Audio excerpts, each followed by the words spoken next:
Saudi আরবে এক আদালত হয়েছে। আদালতে দুই ভাই ঝগড়া করছে। এক ভাই বলছে মাকে আমি রাখবো, আরেক ভাই বলছে না মাকে আমি রাখবো। দোনো ভাই ঝগড়া করছে মাকে ঘরে রাখার জন্য। এরপর এক ভাই মাকে নিয়ে চলে যাচ্ছে, আরেক ভাই মাটিতে গড়া দিতে দিতে অবস্থা খারাপ।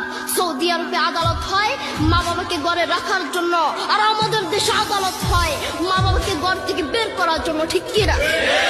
যুবক, তোমাকে বলছি, তোমার বন্ধু তোমার আপন নয়, তোমার বউ তোমার আপন নয়, তোমার শ্বশুর শাশুড়ি তোমার আপন নয়।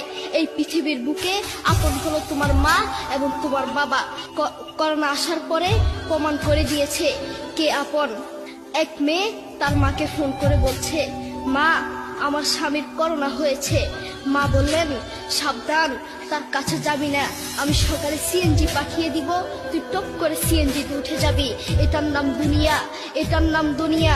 করোনা হওয়ার পরে বন্ধু বন্ধুর কাছে যায় নাই, করোনা হওয়ার পরে শ্বশুর শাশুড়ির কাছে যায় নাই, করোনা হওয়ার পরে স্বামী স্ত্রীর কাছে যায় নাই। কিন্তু করোনা হওয়ার পরে এখনো ইতিহাস আছে, মা তার ছেলেকে গিয়ে চুমু খেয়েছে। করোনা হওয়ার পরে এখনো ইতিহাস আছে, বাবা তার ছেলেকে কাঁধে নিয়ে হাসপাতালে গিয়েছে। ঠিক কিনা? যুবক, তুমি তোমার মাকে কিছু মনে করছো না, তোমার মাকে তুমি ঘর থেকে বের করছো।